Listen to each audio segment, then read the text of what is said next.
Hi, everybody, and welcome to Bible Prophecy Radio.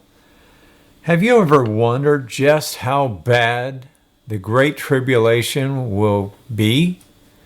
How bad it'll get, and what will be the outcome of it all? Will everybody on earth die or something? Well, we're going to take a look at that. Jesus in Matthew 24 said, "There would be great tribulation, such as was not from the beginning of the earth until this time, and it would never be repeated again." So there is a good outcome to it. It would never be repeated again. So we're going to look at that. I want to take you to John chapter 9 and verse 4 for a second. And we're going to hop around all through the scriptures, especially in the Old Testament. Can you prove the Great Tribulation by the Old Testament? Well, I think we can. And I'm going to show you where those scriptures are. But in chapter 9 of John, we read these words. As Jesus was walking, this is verse 1, along, he saw a man who had been blind from birth. "Rabbi," his disciples asked him, "why was this man born blind? Was it because of the sins of his parents or his own sins?" In verse 3, Jesus says, "It was not because of his sins or his parents' sins. But this happened so that the power of God could be seen in him.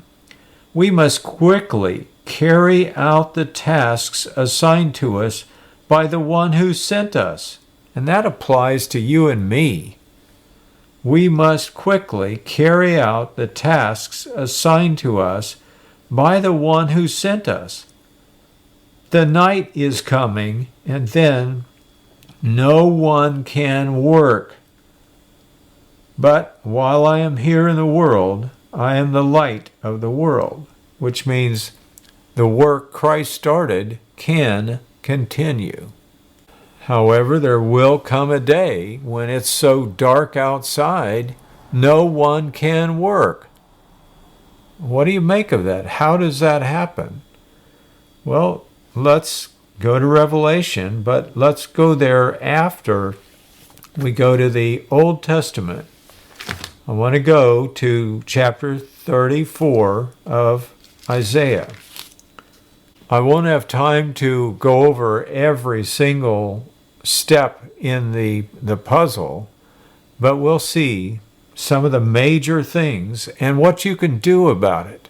Well, how you can get ready. How can you become prepared for what's coming in the very near future? Will the elites in the world, those who have billions and billions of dollars, have their way and take over the world? That's their goal, apparently. What are we going to do about that? And how can we prepare? Isaiah 34 says this, verse 1, "Come here and listen, O nation of the earth. Let the world and everything in it hear my words, for the Lord is enraged against the nations. His fury is against all their armies, and he will completely destroy them, dooming them to slaughter." Dropping down to verse 4, "The heavens above will melt away and disappear like a rolled-up scroll." We're going to see how that happens, or how that could happen. "The stars will fall from the sky like withered leaves from a grapevine, or shriveled figs from a fig tree." Unquote. Then dropping down to verse 9, "The streams of Edom will be filled with burning pitch, and the ground will be covered with fire." This judgment on Edom will never end. The smoke of its burning will rise forever, and the land will lie desolate from generation to generation. No one will live there anymore. That sounds pretty gloomy and dire for Edom. Now, where is Edom? Well, Edom is between the Dead Sea and the Gulf of Aqaba. and that's in the Middle East. Yet there is hope, and we're going to see some of that too. Now let's flip on over to chapter 34 in the book of Jeremiah. This chapter contains a warning for King Zedekiah of Judah back when King Nebuchadnezzar was around. But Babylon, keep in mind, is a type of sin. It's kind of the den of sin of the world. Or at least that's the illusion given here in the scriptures. For example, verse 17, "Therefore this is what the Lord says, since you have not obeyed me by setting your countrymen free, I will set you free to be destroyed by war, disease, and famine. You will be an object of horror to all the nations of the earth." Unquote. But this is not referring to Babylon. This is actually referring to Judah and Jerusalem. So what's going to happen there? Will Jerusalem be surrounded by armies, as was predicted? In verse 15 of Matthew 24, Jesus is quoted as having said, "The day is coming when you will see what Daniel, the prophet, spoke about. The sacrilegious object that causes desecration standing in the holy place. Then those in Judea, which we just read about, must flee to the hills. A person out on the deck of a roof must not go downstairs to pack his bags. No. Just get out of there. A person out in the field must not return even to get a coat. How terrible it will be for pregnant women and nursing mothers in those days. And pray that your flight will be not in the winter or on the Sabbath, for there will be greater anguish than at any time since the world began, and it will never be so great again. In fact, unless that time of calamity is shortened, not a single person will survive. But it will be shortened for the sake of God's chosen ones." So how do you prepare for that? Stay one of his chosen ones. He will protect us. But not all. Some will suffer persecution, trials, and even death by murder. Where does it say that? Matthew 24, verse 9, "Then you will be arrested, persecuted, and killed. You will be hated all over the world because you're my followers. And many will turn away from me and betray me and hate each other." Now, can you consider for a moment why that happens? Why would Christians turn on Christians? Why would a relative turn on a fellow relative, like a son or a daughter or a mother or father?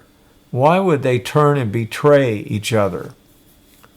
Because sin will be rampant everywhere, verse 12, and the love of many will grow cold. Wow. But the one who endures to the end will be saved.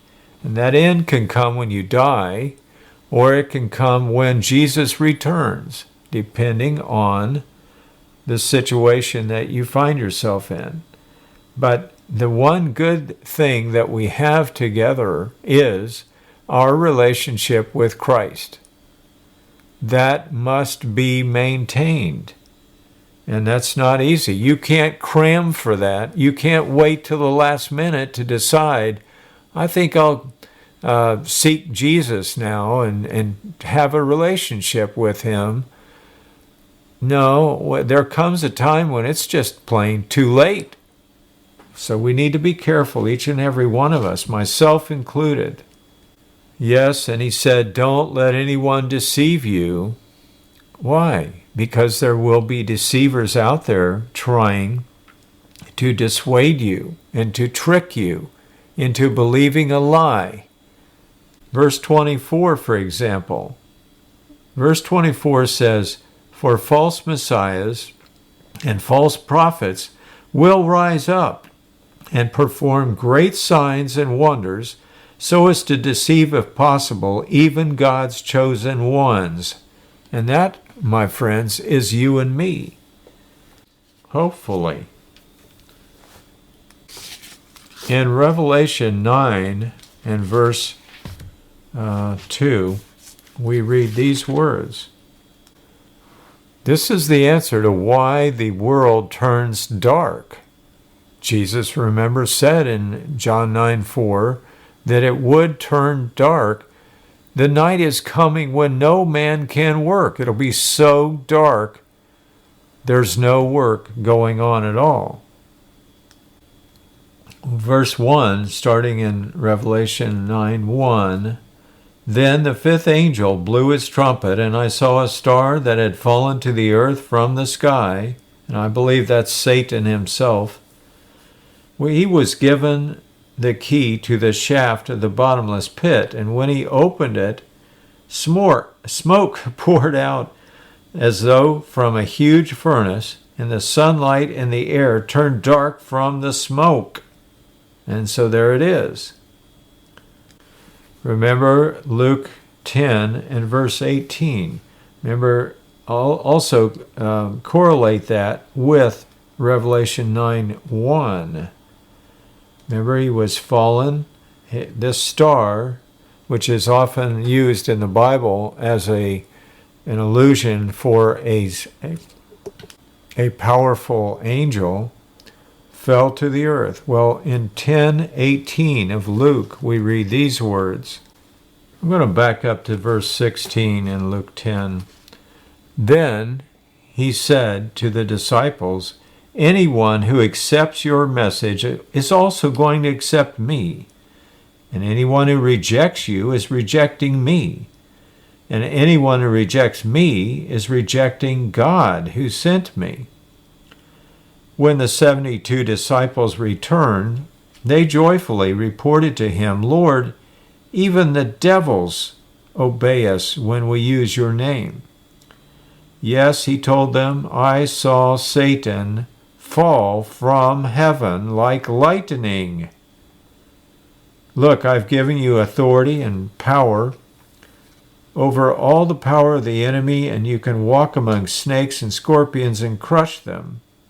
Nothing will injure you. But don't rejoice because evil spirits obey you.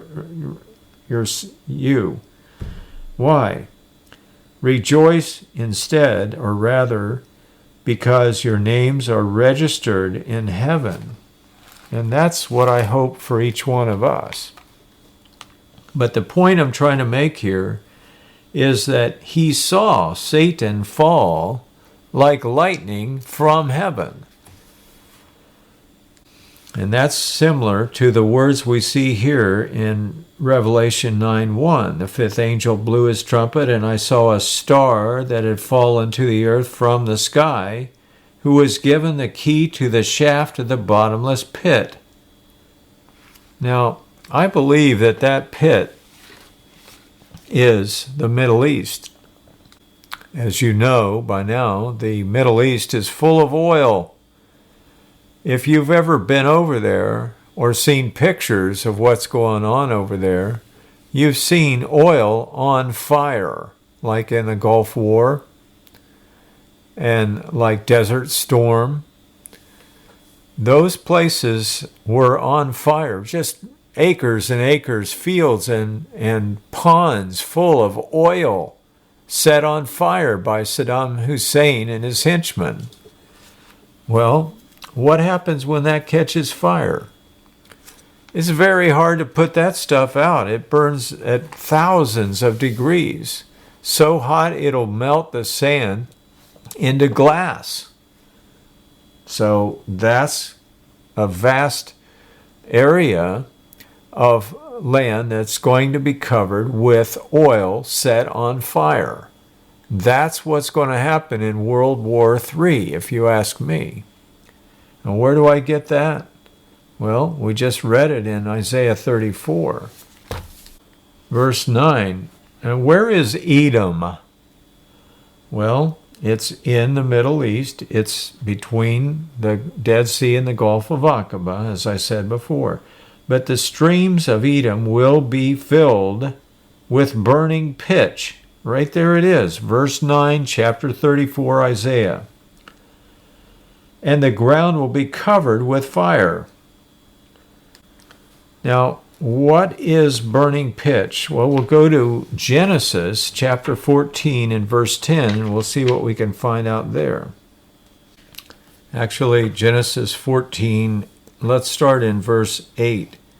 Then the rebel kings of Sodom, Gomorrah, Admah, Zeboam, and Bela, also known as Zoar, prepared for battle in the valley of the Dead Sea. They fought against King Chedorlaomer of Elam. Now that would be a town in Iran. King Tidal of Goim. King Amraphel of Babylonia, which is Iraq. And King Arioch of Elasar. Some biblical maps show Elasar as being in southern Iraq, near Ur of the Chaldees, where Abraham was from. I find that interesting. But verse 10 says, as it happened, the valley of the Dead Sea was filled with tar pits. Well, what's tar? It's asphalt tar. It's black, it's thick. It's what happens when the hydrogen molecule evaporates out of oil. And it's what's left over. So it's kind of concentrated oil. You set that on fire and there's going to be a lot of smoke, and it's black smoke. So to reiterate, as it happened, the valley of the Dead Sea was filled with tar pits, and as the armies of some of these kings, the kings of Sodom and Gomorrah, fled, some of them fell into the tar pits, while the rest escaped to the mountains. Notice what it says also in Isaiah chapter 13, starting in verse 9. For see, the day of the Lord is coming, a terrible day, a day of his fury and fierce anger. The land will be made desolate, and all the sinners destroyed within it. The heavens will be black above them, and the stars will give no light. The sun will be dark when it rises, and the moon will provide no light. That's just what we read in Matthew 24. Did you know it was there in the Old Testament? That's not the only place, by the way. Now let's see if we can find Joel chapter 2 and verse 2. Well, let's back up to verse 1. Sound the alarm in Jerusalem and raise the battle cry on my holy mountain. Let everyone tremble in fear, because the day of the Lord is upon us. It is a day of clouds and gloominess, darkness, a day of thick clouds and deep blackness. Suddenly, like dawn spreading across the mountains, a great and mighty army appears. Nothing like it has been seen before or will ever be seen again.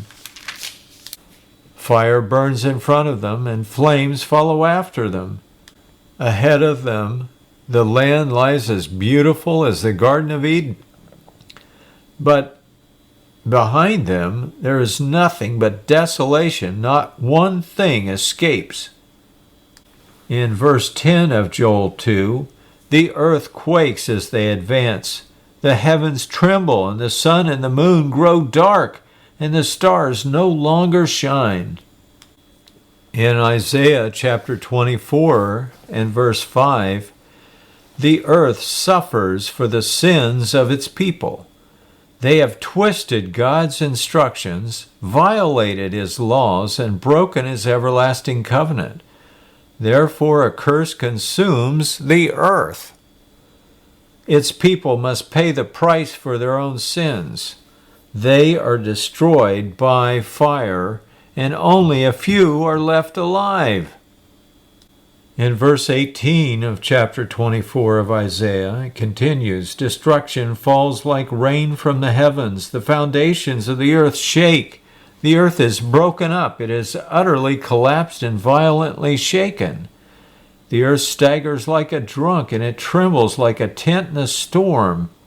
It falls and will not rise again, at least not like it used to be. For the guilt of its rebellion is very heavy. Verse 21 says, in that day, the day of the Lord will punish the little g gods in the heavens, or of the heavens, and the proud rulers of the nations on earth. Verse 23, then the glory of the moon will wane, and the brightness of the sun will fade. For the Lord of heaven's armies will rule on Mount Zion. He will rule with great glory in Jerusalem.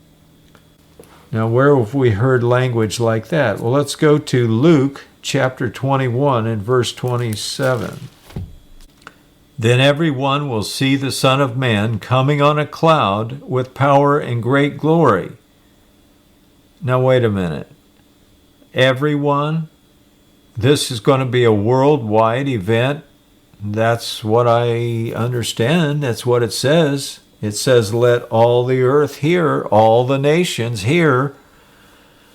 Verse 28 says, when all these things begin to happen, stand and look up.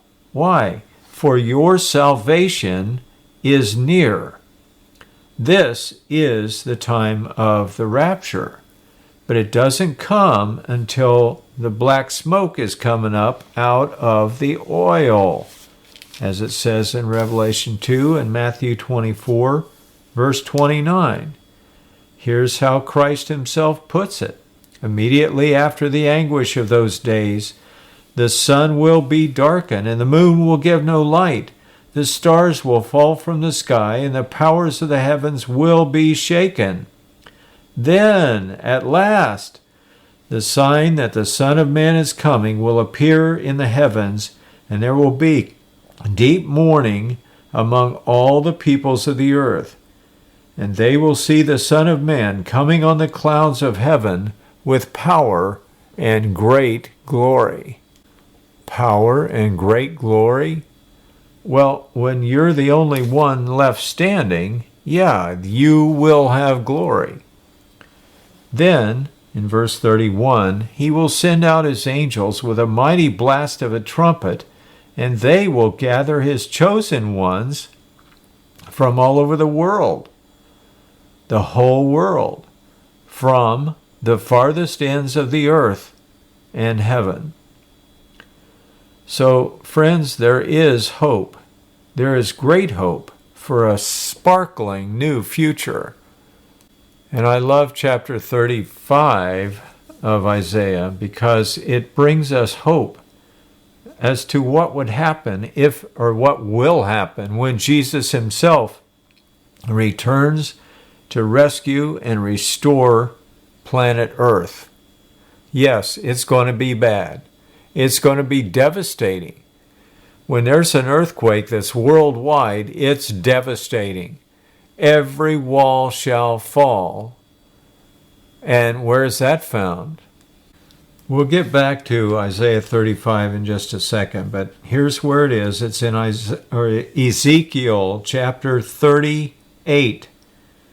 I'm going to start reading here in verse 20. All living things, the fish of the sea, the birds of the sky, the animals of the field, the small animals that scurry along the ground, and all people on earth will quake in terror at my presence. Mountains will be thrown down and turned into gravel, I might add. Cliffs will crumble and walls will fall to the earth. Well, other translations say, all the walls shall fall. I will summon the sword against you. And who's he talking to? Gog and Magog. I believe that's in Turkey. Not sure exactly, but it will be revealed at one day. I will summon this sword against you on the hills of Israel, says the sovereign Lord. Your men will turn their swords against one another. I will punish you and your armies with disease and bloodshed. I will send torrential rain, hailstones, and fire and burning sulfur. In this way I will show my greatness and my holiness, and I will make myself known to all the nations of the world. Then they will know that I am the boss, the Lord. Now to the good news of Isaiah chapter 35. Even the wilderness and the desert will be glad in those days. The wasteland will rejoice and blossom with spring crocuses. There will be an abundance of flowers and singing and joy. The deserts will become as green as the mountains of Lebanon and as lovely as Mount Carmel or the plain of Sharon. There the Lord will display his glory, the splendor of our God. With this news, strengthen those who have tired hands and encourage those who have weak knees. Say to those with fearful hearts, be strong and do not fear, for your God is coming to destroy your enemies. He's coming to save you. Now that is a rescue. That's exactly what Jesus Christ is coming back to do, this time as a powerful warrior who will kill lots of his enemies. In fact, he will be the only one left standing. If you're an enemy of Christ, it's lights out, game over, bye-bye. Well, anyway, in verse 5 he says, and when he comes, he will open the eyes of the blind and unplug the ears of the deaf. That's what Jesus did when he walked the earth. The lame will leap like a deer, and those who cannot speak will sing for joy. Springs will gush forth in the wilderness, and streams will water the wasteland. The parched ground will become a pool of water. Springs of water will satisfy the thirsty land. Marsh grass and reeds and rushes will flourish where desert jackals once lived. And a great road will go through the land that was once deserted, and it will be called the Highway of Holiness. Evil-minded people will never travel on it. It will be only for those who walk in God's ways. Fools will never walk there. Lions will not lurk along its course. No more lions lurking there anyway. There will be no other dangers. Only the redeemed will walk on it. Those who have been ransomed by the Lord will return. They will enter Jerusalem with singing, crowned with everlasting joy. Sorrow and mourning will disappear, and they will be filled with joy and gladness. And to wrap this up, I want to go to Isaiah 11. Out of the stump of David's family will grow a shoot, yes, a new branch bearing fruit from the old root. And the Spirit of the Lord will rest upon him, the Spirit of wisdom and understanding, the Spirit of counsel and might, the Spirit of knowledge and of the fear of the Lord. He will delight in obeying the Lord. He will not judge by appearance or make a decision based on hearsay. He will give justice to the poor and make fair decisions for the exploited of the earth. The earth will shake at the force of his word, and one breath from his mouth will destroy the wicked. He will wear righteousness like a belt and truth like an undergarment. In that day the wolf and the lamb will live together. The lamb will live with the leopard, and that they will lie down with a baby goat. The calf and the yearling will be safe with the lion, and a little child will lead them all. The cow will graze near the bear, and the cub and the calf will lie down together. The lion will eat hay like a cow. Can you imagine that? He's going to need new teeth and a new digestive system, and most importantly, a new spirit that will not want to eat meat. The baby will play safely near the hole of a cobra. Yes, a little child will put his hand into the nest of deadly snakes without harm. Nothing will hurt or destroy in all my holy mountain, which is a reference to a government. And so the earth will be filled with the people who know the Lord. Well, this is Elbert Hardy for Bible Prophecy Radio. There is hope. You can go to my website for more, itellwhy.com. That's the letter I, the word tell, T-E-L-L, and Y, W-H-Y.com. Go there, read my 8 books, watch the videos, and you can print anything you want at your leisure.